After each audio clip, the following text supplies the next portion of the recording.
Hi everybody, I'm Reva with Quality Sewing and Vacuum. Thank you so much for joining us for our How Do I today. And today we're going to make some Easter decorations and we're going to decorate some eggs. Now, do you guys remember? So here, let's go back and talk about remembering. Do you remember? I don't know about you, but my mom would poke the hole in one end of the egg and then on the other egg, and then you blow it out, right? You blew out the center so you could just have the shell. So by the way, I saw them that way in the grocery store recently, where you can buy them already blown out. Now, I am an efficient person and I love shortcuts, but that kind of feels a little bit like cheating. I don't know. Maybe because I always thought that was fun that you could blow them out. Anyhow, but the cool thing about those is that you can make the decorations and they would last longer, but they really didn't take very they didn't keep, did they? Because they would crumble or get squashed or whatever the case may be. So we're going to make some eggs that you can keep from year to year and you can have fun while you're making them. So what we're going to do is we're going to make little eggs, and I start out with the little felt one, which is really, really stinking cute. And then I also made a fabric one. He looks more like a tangerine, but hey, you know, it's all in how you sew it, and I apparently didn't sew it very well. But you can do both with them. So they're really fast and easy, but what's really fun is that you're able to use the decorative stitches on your machine, and which is really super fun. I don't know about you, but a lot of people will take and stitch out the different decorative stitches on their machine, so they have kind of like a live menu of all the different stitches. Have you done that? So if you had, you can always pop questions in on the chat, and we can answer them for you. But if you want to play with your stitches, then this is a good way to do it. So let's talk about what we did. So you're going to need some felt, and I used this really super cute felt from Kimberbell. This is a spring summer pack, and this is the fall winter pack, but I just absolutely adored the colors. So it's really, really fun to have a crayon box full of colors right at your disposal. So I love sets like this. So this is designed for machine embroidery to use in other projects, but we can use them, and I'll show you how I did that. So we have felt. You're going to need a pattern. So here is our pattern, and you are going to be able to find that somehow linked, right there in the chat. You will find the link so you can get the pattern and download that. I hope you saw it just pop up right there, and I'm sure it will pop up a few more times before we're done here today. But you can just download this and then use it. Now, I have some crazy lines on here, and I will show you why. But one thing to note is that I do have a 1-inch square on here, so when you print it out, just make sure that measures a 1 inch, because sometimes excuse me, our printers default to fit to page, and then if that does that, then it changes the size and the scale, which I guess it really doesn't matter, because then you just end up with an egg of a different size. Not a horse of a different color, but an egg of a different size. So it really doesn't matter as long as you cut them out. Now, on this one it says top and cut 4. You notice I didn't label the other ones, because you only need 4 of these petals to make 1 egg. So I didn't want to put cut 4, cut 4, cut 4 on there, because then you'd end up with 16 petals, and then you get 4 eggs, which is great. But you don't need but just 4 of them for 1 egg. Okay, so you download the pattern, and then what you want to do is you're going to take one of the little petals. Let me grab him right here. You're going to take one of these little guys and cut him out, or take all 4 actually, right? You want to have 4. And I used some, I recycled. Aren't you proud of me?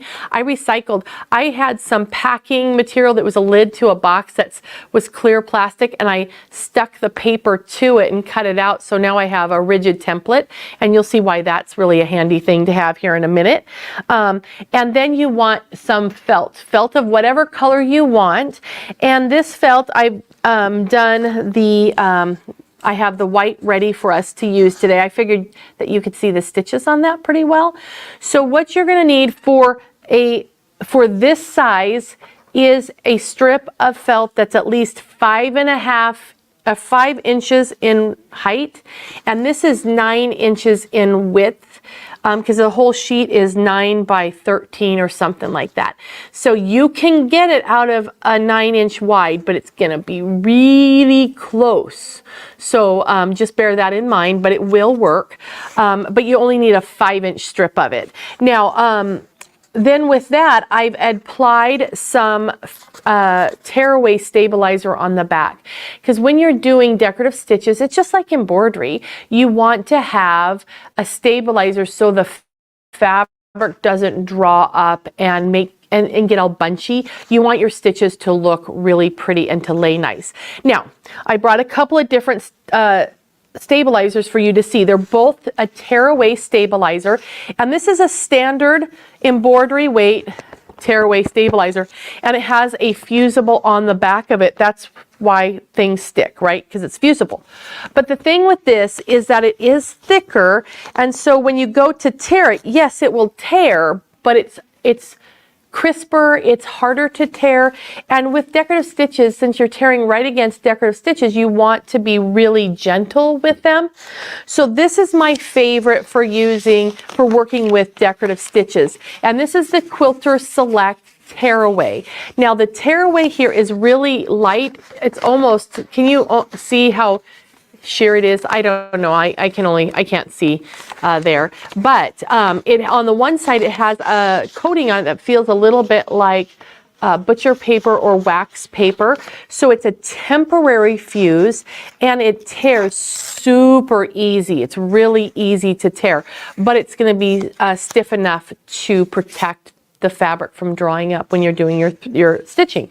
So with that, I took it and I placed my felt on my pressing surface, and I placed the tearaway with the shiny side or the slick side down, which is the fusible side, and then I just used my iron to adhere it to the felt. And it's just a temporary fuse, so it's not going to run away or pull off. When you try to remove it, it's not going to damage the fabric, which if I use the standard tearaway, with the fusible, that's more aggressive and it wants to stay a little bit firmer. So you're going to love working with the Quilter Select Tearaway. It's my favorite for doing decorative stitches. In fact, anytime I'm doing decorative stitches, I'll even just cut myself a little mini strip of it and slip it under where I'm going to do my decorative stitches, and then I'm ready to go. Okay, so now what I'm going to do is I want to mark on here where where I want my little egg to be, so, or my guidelines for my stitches. So on the eggs themselves, you see that there are 3 lines. I made the center line, so I had a center reference point, and then just gave us 2 parallels on either side to work with. So since you can work with 5 inches, we can come down 2.5 inches, because I'm imagining that this is a 5-inch strip, because that's what I told you. And I'm going to take I'm just going to take my friction pen. You can use a chalk marker or whatever, but I grabbed a really dark blue friction marker today because I think you'll be able to see that. And I want to just make a line. And this is going to be the line that we're going to stitch. So we're going to stitch all at one time. We're not going to cut the petals for the egg yet, the sections. We're going to do all of our stitching all at one time. Now, on the either side of that, you can make other lines. Like this one happens to be 3/4 of an inch from the center line, but maybe I want to make a line that's a 1/2 inch. You get to choose what you want to do, okay? And I don't even know what I want to do yet, because that's where the fun comes, excuse me, is in the decoration of our egg. And then that always comes when you're actually doing your stitching. Okay, so I've got my reference marks on here, excuse me, and we're ready to go. So I'm going to start by stitching in the center section. So now on your machine, you're going to find that there are lots of really great, really great stitches on your machine. So when we come in here, we're going to pull up our stitches, and On this machine, they're in a different type of a menu. So I'm going to go over to, needle art. I love the needle art stitches, and I'm going to go to the section here, which is the antique hand embroidered stitches. These are just so, so pretty. Let's do that one right there. That is fun. Now I already have the machine loaded up with a decorative thread, and I'm just going to stitch right down the center of my, I'm going to have the center of the foot in the center needle position there, and I'm going to just align with that red line. So now when you do decorative stitches, you don't have to use your foot control. Just use your on-off button, and then that will let it feed for itself. Now, your job when you're doing decorative stitches is simply to steer. So if I notice that I'm getting off my little line, I will, steer one way or another. But your modern machines usually feed just beautifully, so you're not going to need to do too much of that. If you have a really huge piece, it may drag a little bit and cause it to skew slightly, but for the most part, you can just let it sew. And I'm actually going to turn up the speed a little bit. I guess it's all the way up. I'm not going to turn up the speed a little bit. But the other thing, when you're doing decorative stitches, it's good to use your on-off button, because if you're sewing using your foot pedal, try to just put the pedal down and let it stitch as fast as it can, or wherever you're comfortable. One thing to note is that the machine's not going to get away from you, because it's doing lots of paths back and forth and left and right. So it's not going to go too fast. So don't be afraid of that. A straight stitch, that would be too fast. But the other thing is that if you're using the foot pedal and you're pushing down to speed up and slow down, and you're doing that constantly, the feeding of the machine actually gets changed, and so you don't have consistent stitch pattern. So just make sure that you try to stay kind of consistent with that. Now here's one that I'm working on here. I hope you can see that. Is that in the shot okay? Okay, so I did some cross stitches in here, and then I went back with some a decorative leaf pattern, and then I went in and filled with different flowers and put centers in them, and then added the grass stitch. And of course we're going to work with him in just a second. But you can do all different types of stitches that you want to do. So on this one, I started with a large cross stitch down the center, and then I added the scroll on either side, and then I added a straight green line on either side of the X, and then I went to the other line that I had marked up here and did a green one, another green one, and then I put the yellow in the center. So lots of fun things that you can do there. Now I'm almost to the end here, so I'm just going to go ahead and I'll show you the other one here in a second, but I'm going to go ahead and stop. I was going to cut it, but I asked it too late. Okay, and then on this one, I started with this fun green stitch, and then I flanked either side with the bright yellow, and then added the pink scallop. Really, really lots of fun. So you can do just about anything. Now, when you're working with your machine, again, use the guidelines that are on your foot, or if you have a machine like this one and you turn on the projector, then you're able to see the projector. Let me turn everything on, and it will display right on the fabric. So then that way you're able to line things up that way as well. Makes it really easy, especially when you're doing the side pieces. So you can line up the edge of one of your grids onto the edge of your previously stitched pattern, and you can get it stitched out just as you want it to be. Okay, so now let's imagine that we've gone through and we've played with tons of different decorative stitches. We've added as many as you wanted to. In fact, in this part of the egg, I think it would be really cool to do some tone on tone, like on this one, do some white decorative stitches up in here, so it looked like kind of lacy, or had, just a little bit of texture, but you couldn't really see the color. I think that would be really fun. Okay, let's go back over here to the cutting, or to the little board here, and let's talk about trimming these out. So once you have your egg all decorated, then you're going to take your template. Now remember, if you're working with a 9-inch wide piece of felt, which is very common in size, you're going to have nearly just almost exactly the amount of space you need left to right for 4 petals. So take a look at the edge of, one of them, and then I'm going to take my line, my center line, and I can see where my center line goes through, and I'm going to match it up on one side and then match up with him on the other side, and then I'm going to just draw around the petal. Okay, this is not brain surgery, thank goodness, right? This is so much more fun. Okay, so I'm going to draw around him.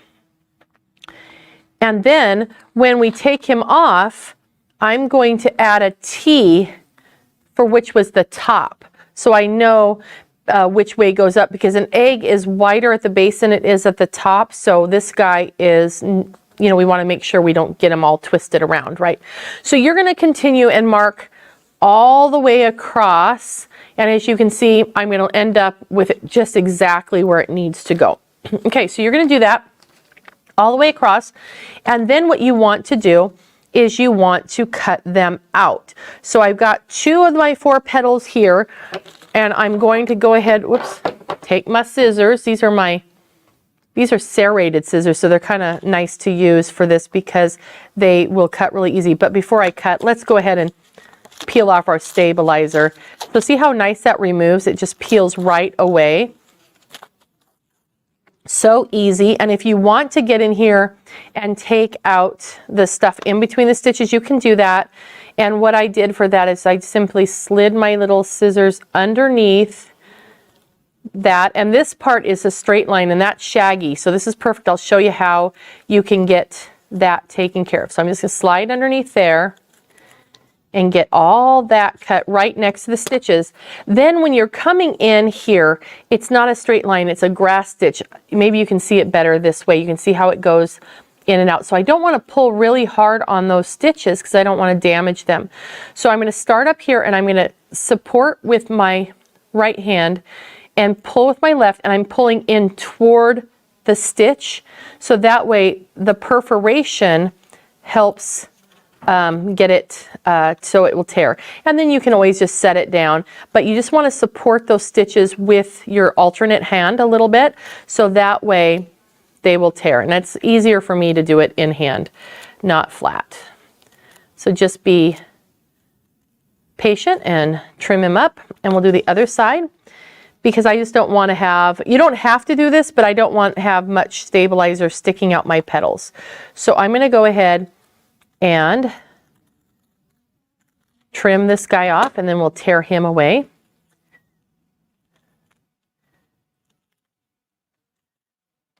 I'm sure you all have decorative stitches. Even if you have a basic machine, you can have some fun stitches that you can add your pretty embroidery thread right onto the machine and do some fun stuff. Okay, so there's my little pieces, and I'm going to use my scissors and just trim right around.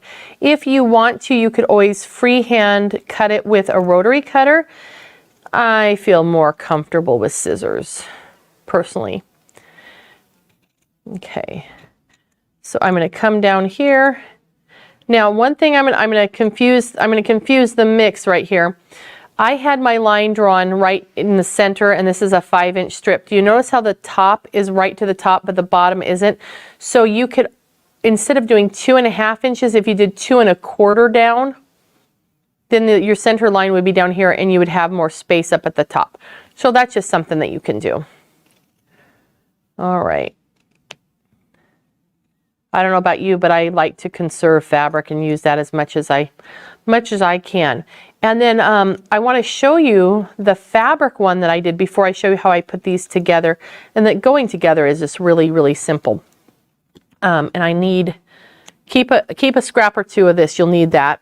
But for the fabric one, oh, here it is.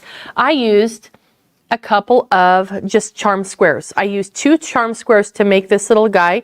And again, all I did was pick 2 different prints. You could make them all the same if you want to, but I chose 2, and I fused them to my Quilter Select Tearaway. just fused it right on, did the same line, did my decorative stitching, and then I got 2 petals per charm square, and then that's how I got him. So it's checkered flowers, checkered flowers. So he's good to go. Okay, so now that we have these, when you're sewing with fabric, you want to put right sides together, sew it, and then you don't have any exposed seams. Or you could cut it out, instead of with a straight blade, you could cut it out with pinking shears, and then you could have the raw edge outside on your little egg. And sewing it with the raw edge out is so easy. And I didn't bring my pins, so we're gonna pretend here. So what you're gonna do when you pin them, because you do want to pin them, is you want to match up your center line. Okay, and see my grass lines, they're at the same line too, so I'm going to match those up. But we're going to do right sides together, and we're going to match up those, and we're going to stitch them together. Okay, so let's go back to the machine, and I'm going to go ahead and I'm going to turn off my projector, and I'm going to go back to my regular straight stitch. Now, you might take the stitch on your straight stitch and decrease the length a little bit if you like.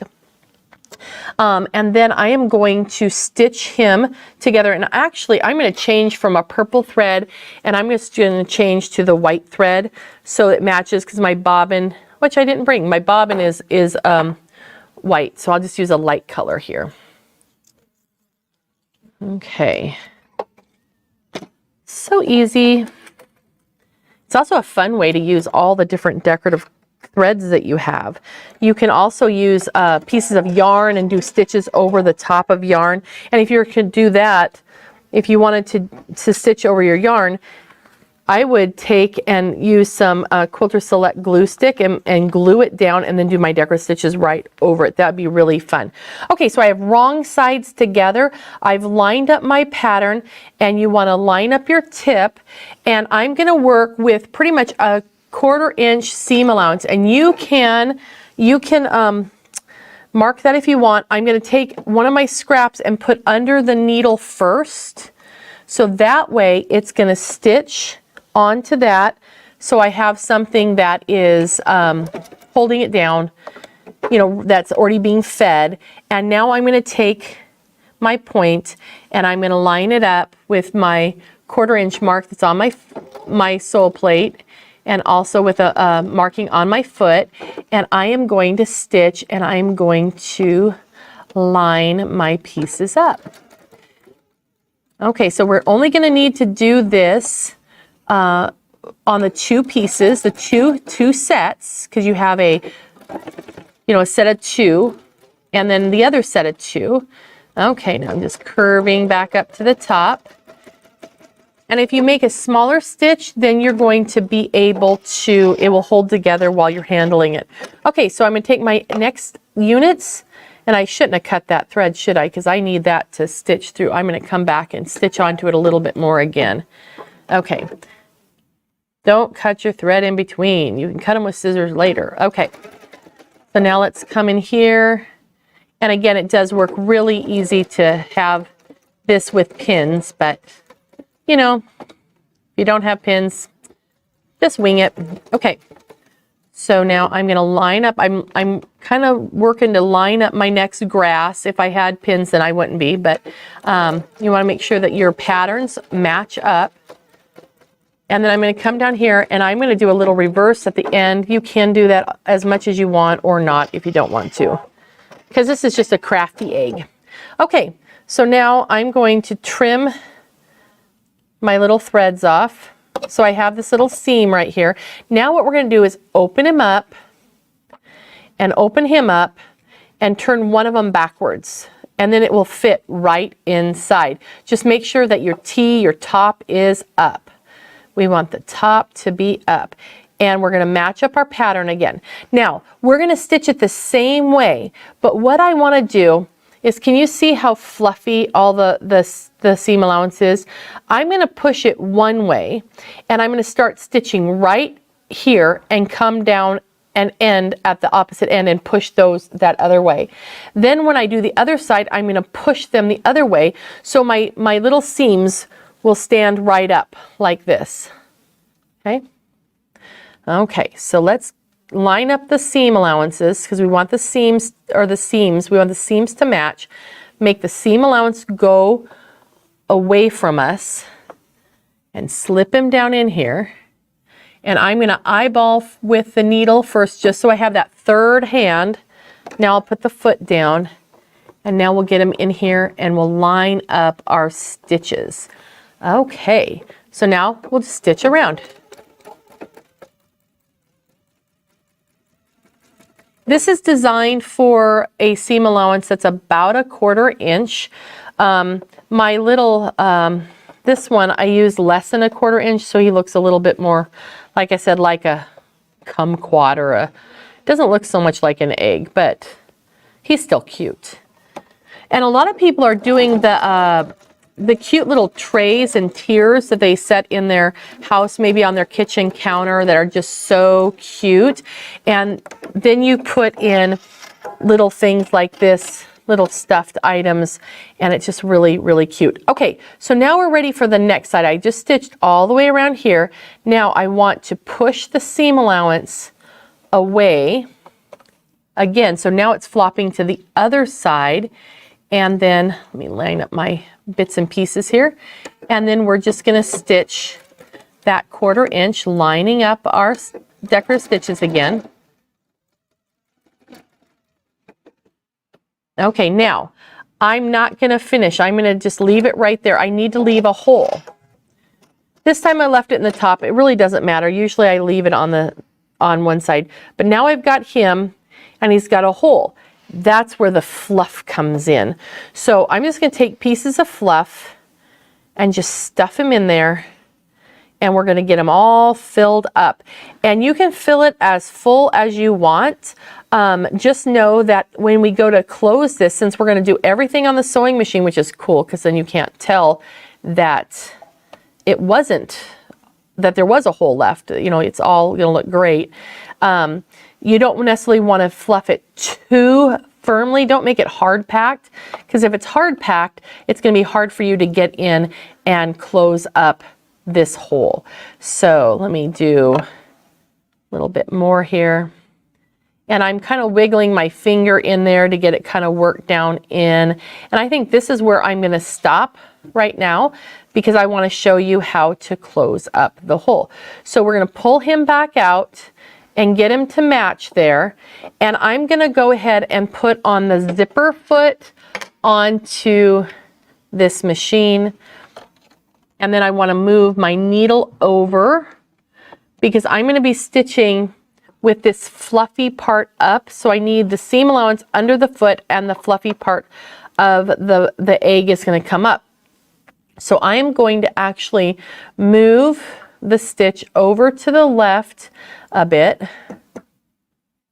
In fact, I might move it all the way. So now it's right on the edge of my foot. Now stuff him in and kind of, stuff him as far in as you can, and then pinch it shut. So that way you can get your little egg underneath there and just stitch right around to get him closed back up. Okay, then what you have, I pushed the wrong button. Then you have, come on, cut.